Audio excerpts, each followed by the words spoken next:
hari ini kita akan membahas topik yang krusial bagi kita sebagai umat percaya di dalam dunia ini, yaitu Injil.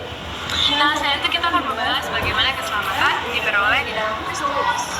Ya, jadi pada hari ini kita akan membahas tentang keselamatan dari Injil itu. Mulai dari mana dulu nih? Injil itu apa sih? Oke, jadi Injil adalah berita baik tentang Yesus Kristus yang mati sebagai penyelamat kita dan dibangkitkan sebagai Raja kita. Injil berisi mengenai siapa Dia, apa yang dilakukan, kuasa Allah yang menyelamatkan. Karena itu, Injil harus diberitakan kepada segala bangsa. Oh, jadi Injil isinya berita tentang Yesus Kristus dan yang menyelamatkan kita ya? Iya, benar. Lalu kenapa kita bisa diselamatkan dengan Injil? Bagaimana maksudnya? Keselamatan itu didapatkan dari iman kita kepada Yesus Kristus. Dan untuk menjadi orang percaya dan beriman itu, kita melalui Injil.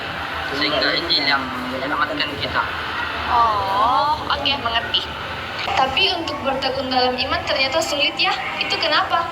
Nah, ketekunan dalam iman adalah bukti nyata bahwa iman tersebut bukan sekedar pengetahuan, melainkan karya Roh Kudus yang hidup. Meskipun sulit karena tantangan dunia dan kelemahan diri, orang percaya dipanggil untuk terus bertekun karena Allah setia menyelesaikan keselamatannya dalam hidup kita. Sampai akhir ini, bertekun dalam iman terasa sulit karena adanya keterbatasan manusia dan tekanan yang membuat kita sulit bertekun dalam iman. Oh, jadi iman kita bisa goyah dan tanpa anugerah dan pertolongan dari Allah, kita tidak mampu dalam kebenaran Injil. Begitu kan? Benar, sekarang udah mengerti kan? Iya, tapi ada yang masih mau saya tanyakan nih. Boleh. Apa itu? Bagaimana Injil menolong kita tetap setia walaupun banyak godaan-godaan yang kita dapatkan? Jadi, Injil menolong kita tetap setia dengan mengingatkan kita tentang identitas kita di dalam Kristus sebagai manusia berdosa yang telah ditebus dan diselamatkan oleh pengorbanan Yesus di atas kayu salib, dan Dia berhasil bangkit serta mengalahkan maut, sehingga kita akhirnya memperoleh hidup yang baru. Lalu, lewat penerimaan akan Injil juga, kita akan menerima penyertaan Roh Kudus di dalam hati kita, sehingga Roh Kudus akan memampukan kita serta menguatkan hati kita untuk dapat percaya, setia, dan beriman kepadanya.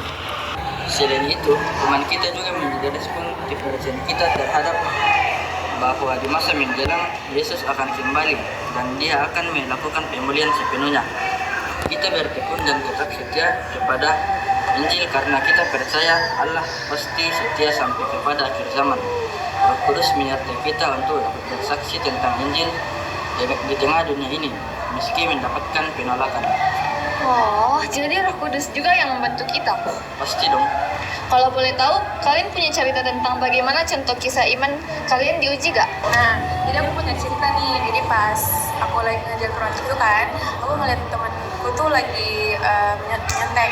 Dalam hati aku tuh pengen ngelapor, cuman kalau aku dalami lagi itu adalah suara Roh Kudus. Tapi kalau kita abaikan sama saja kita lagi menyangkal perintah Tuhan.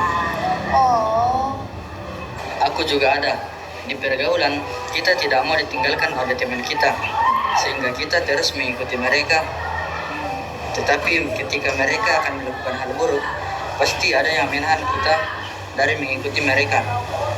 Yang menahan kita itu adalah Roh Kudus, yang memampukan kita untuk menahan diri kita dari melakukan hal-hal yang buruk. Jadi kita harus mendengarkannya agar kita berada di jalan yang benar. Aku juga ada. Kan di setiap lingkungan kita pasti ada orang yang tidak mempercayai Kristus atau bahkan menghina iman kita. Terkadang kita merasa malu untuk mengakui iman kita karena lingkungan itu yang tidak mendukung. Namun kita perlu mengetahui bahwa Tuhan akan selalu menguatkan iman kita dan Roh Kudus bekerja di dalam hati kita, sehingga kita dapat memberitakan Injil kepada orang yang tidak percaya menjadi percaya karena kebenaran Kristus. kalian keren ya, masih bisa bertekun di dalam Injil meskipun banyak godaan-godaan yang datang. Iya dong. Udah pasti dong, karena kita selalu mendapat Injil. Nah, sebenarnya banyak tantangan ketika kita ada di dalam kebenaran Injil, tetapi kita terus percaya bahwa Tuhan akan terus bekerja dalam kehidupan kita. Sekian dari podcast kami, sampai berjumpa